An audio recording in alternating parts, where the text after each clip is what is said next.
Kindness and Gratitude Summit with our amazing host and founder of the summit, Toni Kaufman. I am your co-host, Blanca, the founder of the Laws of Life platform.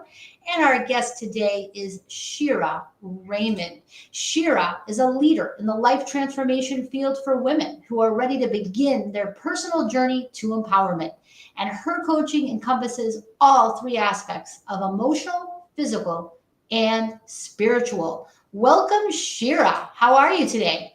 I am great. Thank you so much for having me. I'm so excited.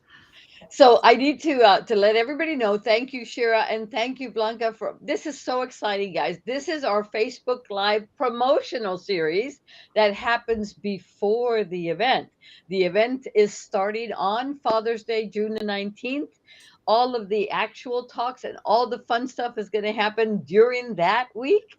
But we're getting you ready because I want you to meet some of the standout stars like Shira who are on the show. And if you feel like you can communicate and connect with Shira, then you definitely want to go to the weekofkindness.com and select Shira as one of the speakers that you want to listen to. Because you get to pick all the attendees, all of the speakers that you want. That's so Awesome. true. So everybody out there watching right now, go to weekofkindness.com and click on Shira's speech. So Shira, what is your speech going to be about? My speech is going to be about, I'm going to be talking about what are your emotions telling you? I mean, so many times we have thoughts going on in our head and we don't know how to control them. And so I'm going to give women or the audience ideas of how we can start to control our thoughts and our emotions and what the connection is between the two of them. So, Eh, so wow. Go ahead, Toni. Yeah. I mean, so Shira, I love the fact that you said something like imagine a scenario where you can create the life you desire. And this is so important to us because some people need to heal illness, some people need to end trauma. Some people need to understand the power of their emotions and how powerful that is. And I love how you end it. You are ready to help them change their outlook on life. Can you tell us a little bit about how you do that? Yeah, well, I have a lot of tricks in my bags. I kind of feel like Mary Poppins at times. I'm not only a women's empowerment coach, a life coach, certified clinical hypnotherapist, NLP practitioner, timeline therapy, and also an energy healer. So I work with my clients in whatever modality works best. That's what I do. And what I have found with working with my clients is, we all have some kind of trauma in our life, and there's nothing we can do about it. But do you want to stay in the past, or do you want to learn to reframe it so you can then have start to begin to create the future you're looking to? That's so powerful. There's so there. How are you different from other coaches in this arena? What makes you different? Well, I think, like I said, a lot of what I do is be in my sessions are generally an hour and a half when I work with my clients.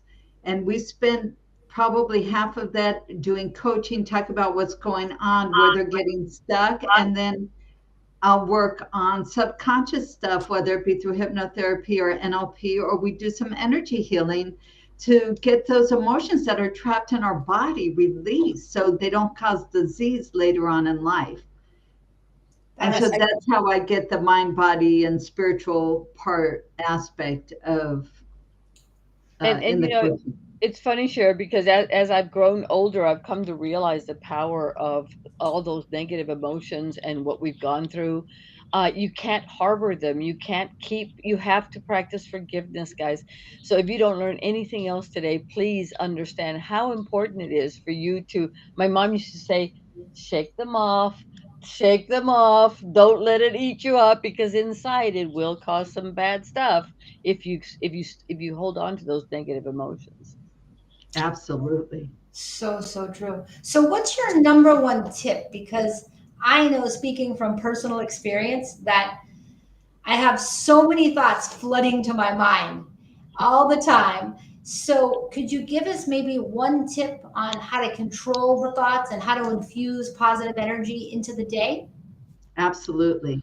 So first off, some of the experts out there in brain say we have like 50,000 thoughts a day. So why are you focusing on those 5 or 10 negative ones and ruminating over them all the time, right? So you can have a choice to push those out of your thoughts, out of your mind, just like you do the other 49,000.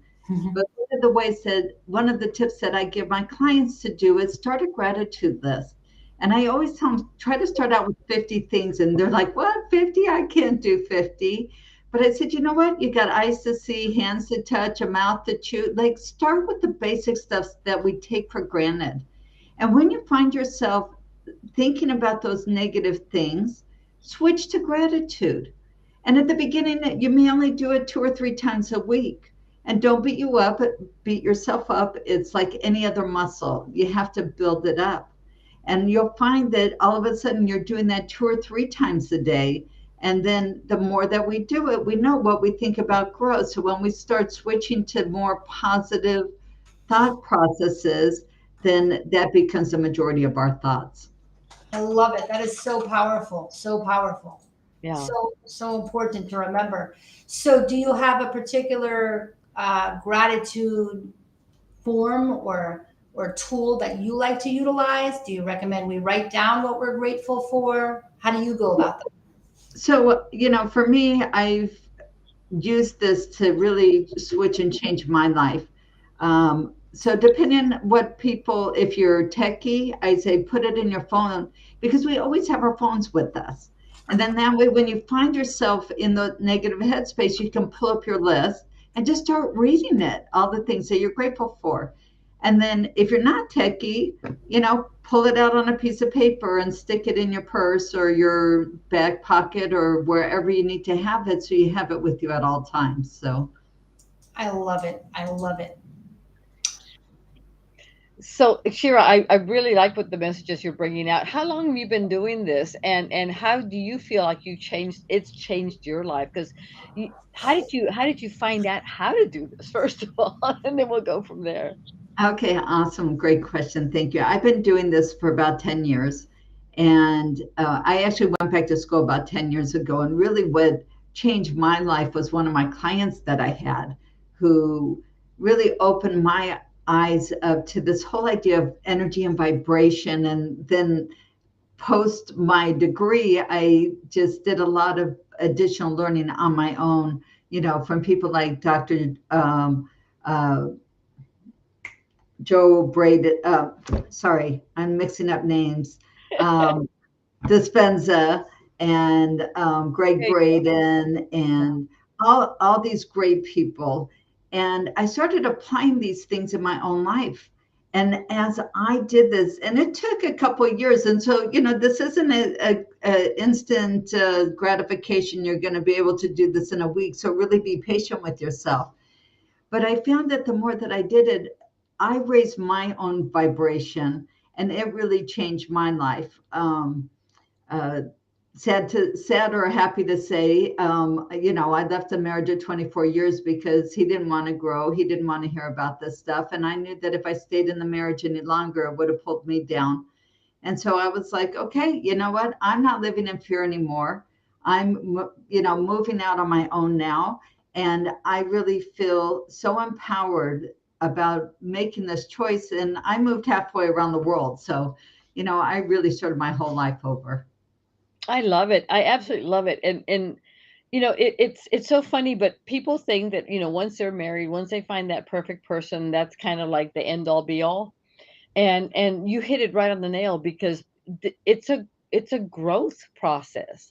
When each individual becomes two, then you grow together, and if it doesn't happen, that's a good indication that you're maybe with the wrong person. And I think you're living proof of this.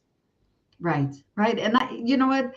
And the other thing is, I tell a lot of women that are in this instance or who have gotten divorced recently, and they're still bitter that, oh, I was with this guy for 24 years and I'm so upset that he didn't change and grow. And it's like, you know what?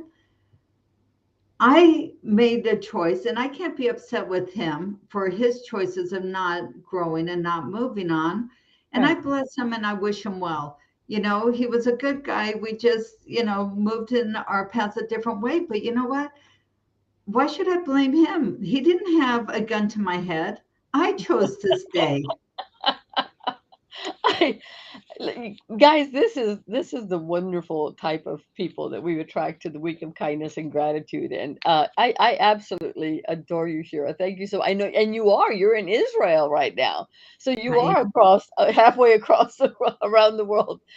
But more important than that, I mean, you have the ability to reach out over Zooms, over the internet, and touch people in all kinds of different places, as we do, right? I mean, who would have thought, you know, 2 years ago that we would have been in 16 countries looking at different speakers and different audiences from all around the world, and this has just been an amazing growth pattern for the week of kindness and gratitude. So first of all, I want to thank you as speakers thank to the you. event. Second of all, I want to absolutely thank the sponsors of our event, because and you see the little thing going around, it says register now for your free ticket. Our sponsors and speakers have already paid for your tickets. You get in for free. That means that you can watch all 100 episodes. You participate in over $45,000 worth of gifts that we are under orders, right, Shira, to give it away. We have to Yes. give them away all that week.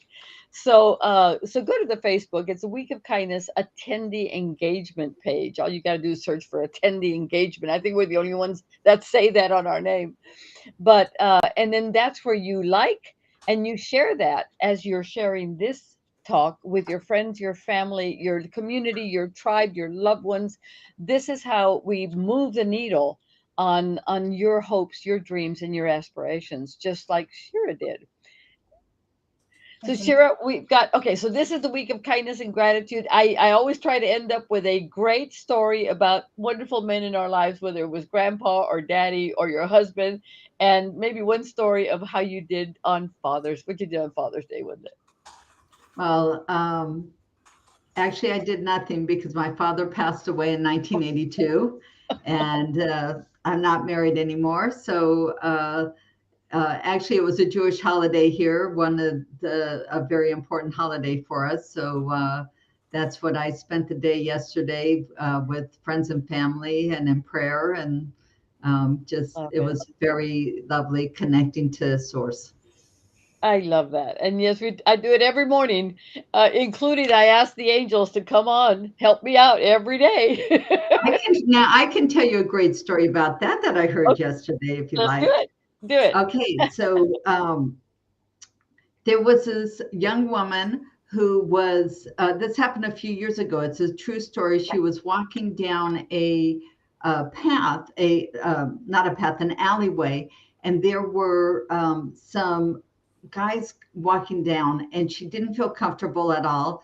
So she said the prayer that the archangels, that Michael should be on her right. Um, Raphael should be on her left. Um, I'm trying to translate from Hebrew to English, so excuse me for the little bit of breaks. Uriel in front. No, Michael. Wait, Michael to the right, Uriel to the left, Raphael and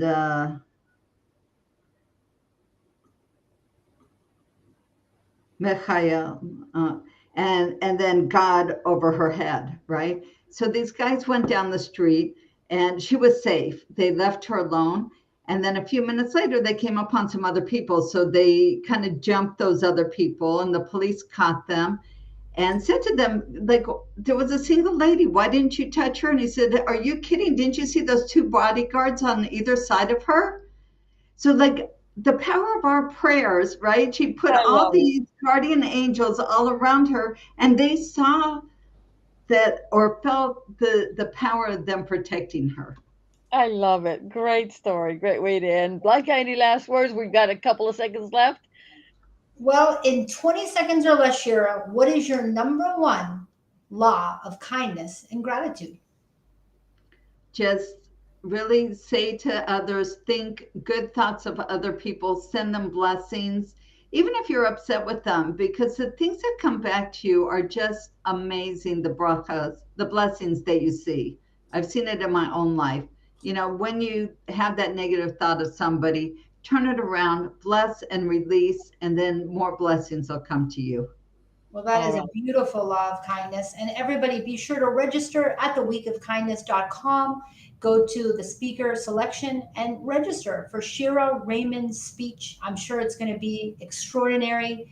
And everybody stay with us. Follow the Facebook engagement page and get involved, because this is an event where you're going to learn over 25 different genres, over 80 speakers with $45,000 in free gifts. So be a part of this event. It's free and it's only going to improve your life. Toni, thank you so much for being the founder of this summit. You are extraordinary. And our hat goes off to you for everything you're doing to make this event happen. What's your number one law of kindness today? Mine? Hey, I woke up and I said, thank you, God. I've got another breath, another chance, and we're going to make it right. Pay it forward, guys. Pay it forward. I love it. Well, everybody have a great day. Be sure to share, comment, and love this live stream. And good luck to you, Shira, on your journey.